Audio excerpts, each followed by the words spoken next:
الحمد لله رب العالمين، والصلاة والسلام على سيد المرسلين وعلى آله وصحبه أجمعين. أما بعد. ബഹുമാനമുള്ള മുഅ്മിനീങ്ങളെ, പടച്ച റബ്ബ് നമുക്കെല്ലാവർക്കും ഈ പ്രഭാതം ഖൈർ വർദ്ധിപ്പിച്ചു നൽകട്ടെ. ഓരോ ദിവസങ്ങളും കഴിയുന്തോറും കൂടുതൽ അള്ളാഹുവിലേക്ക് നന്മ ചെയ്തടുക്കാനുള്ള സൗഭാഗ്യം അള്ളാഹു പ്രദാനം ചെയ്യട്ടെ. നമ്മുടെ ജീവിതത്തിൽ നമ്മൾ പുലർത്തേണ്ട ഒരു സ്വഭാവമാണ്, നന്മയാണ്, ഉദാരത എന്ന് പറയുന്നത്. മുൻകഴിഞ്ഞ മഹത്തുക്കളുടെ ജീവചരിത്രങ്ങൾ നമ്മൾ പരതുമ്പോൾ വിസ്മയകരമായ ഭാഗങ്ങൾ നമുക്ക് കാണാൻ കഴിയുകയാണ്. ചെറിയ ഒരു അധ്യായം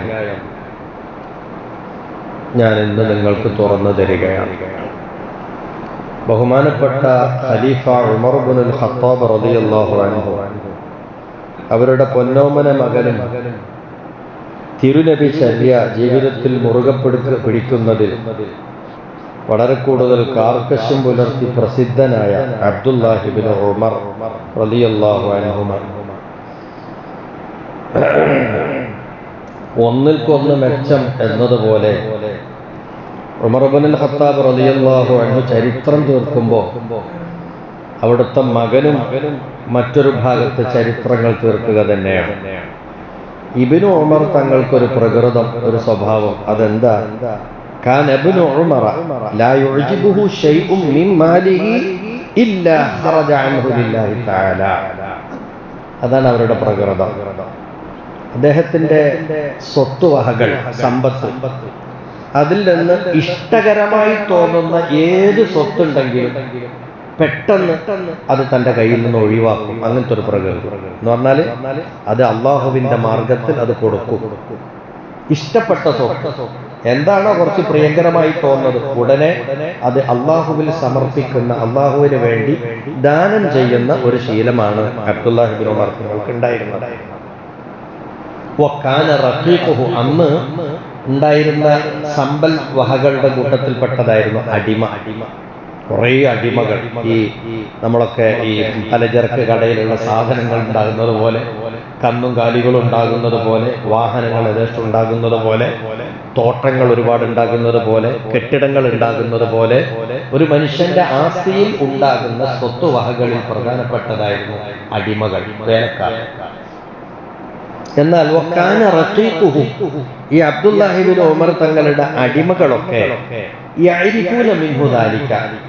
യജമാനന്റെ ഈ പ്രകൃതം, ഈ സ്വഭാവം അവർ തിരിച്ചറിഞ്ഞിരുന്നു.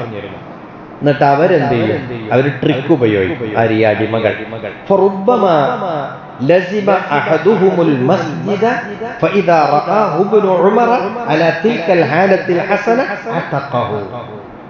ചിലപ്പോ യജമാനൻ അബ്ദുല്ലാഹി ഇബ്നു ഉമർ പള്ളിയിലേക്ക് വരുമ്പോ തന്റെ ദാസന്മാരായിട്ടുള്ള അടിമകളായിട്ടുള്ള ആളുകളിൽ ചിലര് നല്ല മുണ്ടും കുപ്പായൊക്കെ ഇട്ടിട്ട് നേരത്തെ പള്ളിയിൽ എത്തിയിട്ടുണ്ടാവും, നിസ്കരിക്കാൻ എത്തിയിട്ടുണ്ടാവും.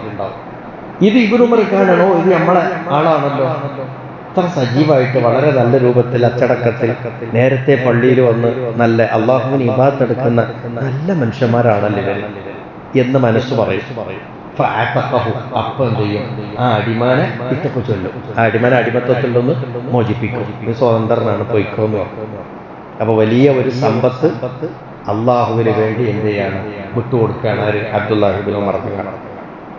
അപ്പൊ ഈ അടിമകളൊക്കെ ഇങ്ങനെ ചില നേരത്തെ പള്ളിക്ക് വരും, നല്ല അച്ചടക്കത്തിൽ ഇങ്ങനെ കഴിയും. അപ്പൊ അത് കാണുമ്പോൾ അബ്ദുല്ലാഹി ഇബ്നു ഉമർ മോചിപ്പിച്ചു കൊടുക്കും. അപ്പൊ അടിമത്തത്തിൽ നിന്ന് സ്വതന്ത്രനാവും. അങ്ങനെ വലിയ മെച്ചം ഉണ്ടാവും, ഗുണം ഉണ്ടാവും. ഇങ്ങനെയായിരുന്നു. അപ്പൊ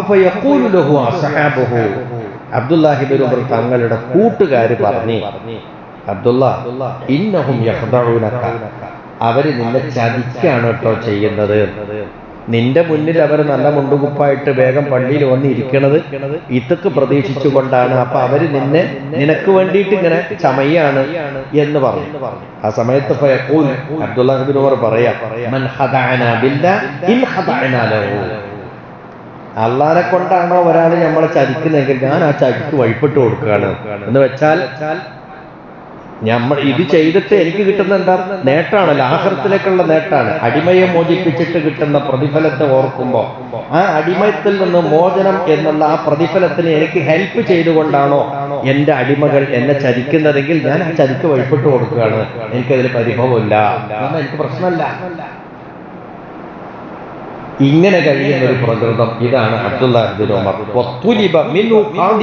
ഒരിക്കലേ അബ്ദുല്ലാഹി ഇബ്നു ഉമർ തങ്ങളുടെ ഒരു ഖാദിമുണ്ട്, തനിക്ക് ഖിദ്മത്തെടുത്ത് കൊടുക്കണം. അപ്പൊ നമ്മളിപ്പോൾ ഓഫീസിലൊക്കെ ചില ഓഫീസ് ബോയ്മാരെ, ചില വീട്ടിലൊക്കെ ഖിദ്മത്തെടുക്കാൻ വേണ്ടി ചില ആളുകളെ വെക്കും. രോഗിയെ പരിചരിക്കാൻ കൂടെ ഒരു പണിക്കാരനെ നിർത്തിയാൽ എങ്ങനെ ഉണ്ടാവും? അതുപോലെ ഉയർന്ന ഏത് തസ്തികയിലുള്ള ആളുകൾക്കും അവരുടെ ഓഫീസിൽ അവർക്ക് വേണ്ടി ഖിദ്മ ചെയ്യാൻ ആളുണ്ടാവും.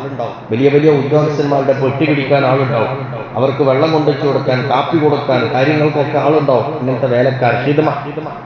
അബ്ദുല്ലാഹി ഇബ്നു ഉമർ തങ്ങൾക്കൊരു ഖാദിം ഉണ്ടായിരുന്നു. ആ ഖാദിമിനെ വേറൊരാൾ ആവശ്യപ്പെട്ടു. 30,000 ദിർഹം കൊടുത്തിട്ട് എനിക്ക് വേണമെന്നാണ്. ആ ഖാദിമിന് എനിക്ക് തന്നേക്ക് 30,000 ദിർഹം തരാം. 30,000 തന്നെ അക്കാലത്തെ 30,000 തന്നെ എത്ര മൂല്യമുള്ള സ്വത്താണ്. അപ്പൊ വിലക്ക് ചോദിക്കുകയാണ് ഇബ്നു ഉമറിനോട്, തന്റെ അടിമയെ എനിക്ക് കൊണ്ടാ, ഞാൻ 30,000 തരാം.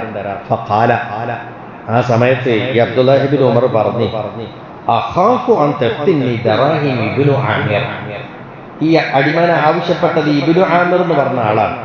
അയാളാണ് 30,000 തരാന്ന് പറഞ്ഞത്. ഈ അബ്ദുല്ലാഹി ഇബ്നു ഉമർ പറയും, ഇബ്നു ആമിറിന്റെ സ്വർണ്ണ നാണയം അത് എന്നെ പിഴപ്പിക്കും എന്നാണ് ഞാൻ പേടിക്കുന്നത്.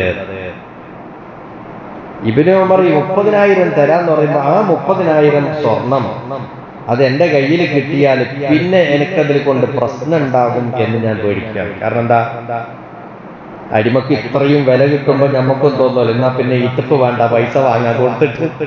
അപ്പൊ ദുനിയാവിലേക്കുള്ളൊരു മോഹം വരാൻ ഈ വമ്പിച്ച ഈ മോഹവില പറച്ചിൽ അതെനിക്ക് കാരണമാകുമോ എന്ന് ഞാൻ പേടിക്കുന്നു എന്ന് പറഞ്ഞ് ഫഖാല ലിൽ ഖാദിമി, ഉടനെ ആ ഖാദിമിനോട് അബ്ദുല്ലാഹി ഇബ്നു ഉമർ പറഞ്ഞു, നീ പോയിക്കോ മോനെ, നീ അള്ളാഹ്ക്ക് വേണ്ടി സ്വതന്ത്രനാണ് എന്ന് പറഞ്ഞ് അപ്പൊ തന്നെ ആ അടിമയെ അബ്ദുല്ലാഹി ഇബ്നു ഉമർ മോചിപ്പിച്ചു. തന്റെ ഖാദിമായിട്ടുള്ള ആൾ വെച്ചിരുന്നിട്ട് അയാൾ ചോദിച്ച പോലെ 30,000 വാങ്ങുമോ, പിന്നെ മനസ്സിലെന്താ വരിക, ഓ എത്ര പൈസ കിട്ടൂല്ലേ, എന്നാ അടുത്ത അടിമനെ പൈസക്ക് കൊടുക്കാന്ന് വിചാരിക്കും. അങ്ങനെ ദുനിയാവിനോട് മോഹം വരും. അതുകൊണ്ട് ഇപ്പൊ തന്നെ വേണ്ട. അപ്പൊ അയാൾ ആവശ്യപ്പെട്ട അടിമയെ ആർക്കും വേണ്ട, അത് അള്ളാഹുവിന് വേണ്ടി സ്വതന്ത്രനാക്കി വിടാം എന്ന് പറഞ്ഞ് ഉടനെ ആ അടിമയെ അബ്ദുല്ലാഹി ഇബ്നു ഉമർ സ്വതന്ത്രനാക്കി വിടുക. ഇത്രയും ഉദാരത കാണിച്ച ആളാണ് അബ്ദുല്ലാഹി ഇബ്നു ഉമർ തങ്ങൾ. തനിക്ക് ഇഷ്ടപ്പെടുന്നത് എന്തോ അത് വേഗം അള്ളാഹ്ക്ക് കൊടുക്കാം. എന്താ അങ്ങനെ? ഒരു മുഅ്മിനായ മനുഷ്യന്റെ ശരിയായ ഈമാനിന്റെയും സമ്പൂർണമായ ഈമാനിന്റെയും ലക്ഷണമാണ് തനിക്ക് ഇഷ്ടമുള്ളത് ദാനമായിട്ട് കൊടുക്കുക എന്നുള്ളത്. പക്ഷെ മനുഷ്യന്റെ പ്രകൃതി, നമ്മളുടെയൊക്കെ പ്രകൃതി നമ്മൾ ആലോചിച്ച് നോക്കിയേ, നമുക്ക് ഇഷ്ടമുള്ളതാണോ കൊടുക്കുക, വേറൊരാൾക്ക് അല്ല. ഇതെനിക്ക് നല്ല ഇഷ്ടപ്പെട്ട ഇത് ഞാനിപ്പോ കൊടുക്കൂല എന്നാ പറയാ. ഇതെനിക്ക് ഇഷ്ടപ്പെട്ട സാധനം ഇത് ഞാൻ തരൂല. ആ സമയത്ത് എനിക്ക് ഇഷ്ടം കുറവുള്ളത് ഇത് കൊണ്ടുപോയിക്കുന്നത് വേറെ. എന്നാൽ ഖുർആൻ പഠിപ്പിച്ചിട്ടുണ്ട്, ലൻ തനാലുൽ ബിർറ ഹത്താ തുൻഫിഖൂ മിമ്മാ തുഹിബ്ബൂൻ. നിങ്ങൾ ഇഷ്ടപ്പെടുന്നത് നിങ്ങൾ ചെലവഴിക്കാത്ത കാലത്തോളം നിങ്ങൾ ഗുണത്തെ എത്തിക്കൂല എന്ന് പറഞ്ഞാൽ, ഗുണം കൂടുതൽ കിട്ടണോ എന്ത് വേണം, നിങ്ങൾക്ക് ഇഷ്ടമുള്ളതിനെ ദാനം ചെയ്യണം. ഇതാണ് ആരെ മുന്നോട്ട് നയിച്ചത്? അബ്ദുല്ലാഹി ഇബ്നു ഉമർ തങ്ങളെ മുന്നോട്ട് നയിച്ചത് ഇതാവണം. കാരണം തനിക്ക് ഇഷ്ടമുള്ളത് ഏതാണെന്ന് തോന്നുകയാണോ അപ്പൊ വേഗം അതിനെന്ത് ചെയ്യാണ്, അള്ളാന്റെ മാർഗത്തിൽ ചെലവഴിക്കുക. ഇവിടെ ഇസ്ലാമിനെ ചില ആളുകൾ പഴിചാരി സംസാരിക്കുമ്പോൾ പറയുന്നൊരു വിഷയം കൂടിയാണിത്, ഈ അടിമ സമ്പ്രദായം. ഇസ്ലാം അടിമ വ്യവസ്ഥിതിയെ നിലനിർത്തി എന്ന് പറഞ്ഞിട്ട് ഭയങ്കര ഇസ്ലാമിനെതിരെ ശത്രുക്കൾ പറയാറുണ്ട്. വാസ്തവത്തിൽ ഈ അടിമ വ്യവസ്ഥ, ആ വ്യവസ്ഥിതിയെ ഇസ്ലാം സൃഷ്ടിച്ചുണ്ടാക്കി കൊണ്ടുവന്നതല്ല. ചില ആളുകളുടെ വേലക്കാരായി, ചില ആളുകൾ പണത്തിന് വിൽക്കപ്പെടുന്ന ആളുകളായി മാറുന്നൊരു രീതി, ഇതാണ് അടിമ വ്യവസ്ഥിതി എന്ന് പറയുന്നത്. ഈ വ്യവസ്ഥ ഇസ്ലാം കൊണ്ടുവന്നതല്ല. അതിനു മുമ്പേ മനുഷ്യകുലത്തിൽ പണ്ട് മുതലേ നിലനിന്നു വന്നൊരു സമ്പ്രദായമാണ് ചില ആളുകളെ അടിമകളാക്കി വെക്കുക, അവരെ ചന്തയിൽ കൊണ്ടുപോയി വിൽക്കുക, കാശ് കൊടുത്തവരെ വാങ്ങുക, വീട്ടിൽ കൊണ്ടുപോയിട്ട് വേലക്കാരാക്കിയിട്ട് വെക്കുക എന്നുള്ള രീതിയൊക്കെ.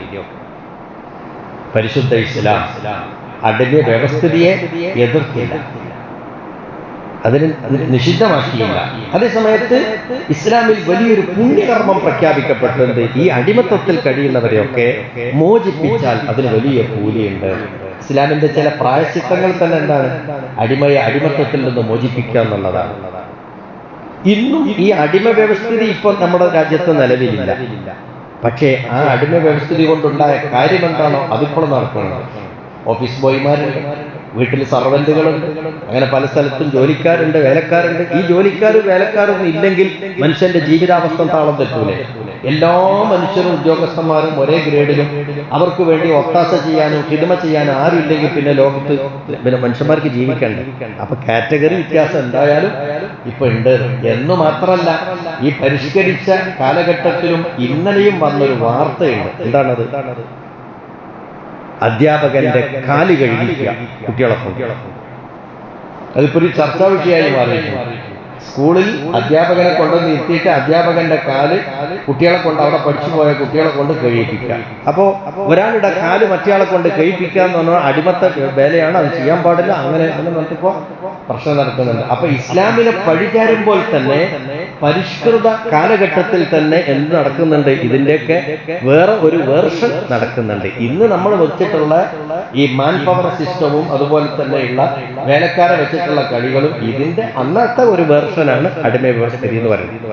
വാസ്തവത്തിൽ ചിലർക്ക് ചിലർ വേല ചെയ്തു കൊടുക്കാൻ ഇല്ലായിരുന്നുവെങ്കിൽ മനുഷ്യന്റെ ജീവിതമൊക്കെ പ്രയാസത്തിലേക്ക് പോകും. അതുകൊണ്ട് അതെല്ലാം ആവശ്യമാണ്. പക്ഷെ ഓരോരുത്തർക്കും അവരവരുടേതായിട്ടുള്ള പൗര സ്വാതന്ത്ര്യമുണ്ട്. ഇസ്ലാമിൽ അടിമ വ്യവസ്ഥിതിയെ നിഷിദ്ധമാക്കിയിട്ടില്ല. എന്നാൽ അടിമത്തത്തിൽ നിന്ന് ആളുകളെ സ്വതന്ത്രരാക്കുന്നത് ഒരു പുണ്യകർമ്മമായി പ്രഖ്യാപിക്കുകയും അത് വലിയ പ്രാധാന്യം കൽപ്പിക്കുകയും ചെയ്തു. അബ്ദുല്ലാഹി ഇബ്നു ഉമർ തന്റെ മരണത്തിന്റെ മുമ്പ് 1000-ലധികം അടിമകളെ ഇതുപോലെ എന്ത് ചെയ്തിട്ടുണ്ട്? മോചിപ്പിച്ചിട്ടുണ്ട് എന്നാണ്. അത്ര വലിയ ആഖിറത്തിലേക്ക് സമ്പാദ്യം കണ്ടിട്ടുള്ള ആളാണ് മഹാനവറുകൾ. അല്ലാഹു അവിടുത്തെ ദറജ ഉയർത്തി കൊടുക്കട്ടെ. നമുക്കെല്ലാവർക്കും നമ്മുടെ ജീവിതത്തിൽ സ്വഭാവത്തിൽ നല്ല ഉദാരത പ്രകടമാക്കി ജീവിക്കാൻ അള്ളാഹു നമുക്ക് തൗഫീഖ് നൽകട്ടെ. കൈയയഞ്ഞ് സഹായിക്കാനും ദാനധർമ്മങ്ങൾ ചെയ്യാൻ സാമ്പത്തികമായ അഭിവൃദ്ധി അള്ളാഹു നമുക്ക് നന്നായി നൽകട്ടെ. കഷ്ടപ്പാട്, ദാരിദ്ര്യം, ദുരിതങ്ങളിൽ നിന്നൊക്കെ അള്ളാഹു നമ്മളെ രക്ഷപ്പെടുത്തട്ടെ. വആഖിറു ദഅ്വാനാ അനിൽ ഹംദുലില്ലാഹി റബ്ബിൽ ആലമീൻ.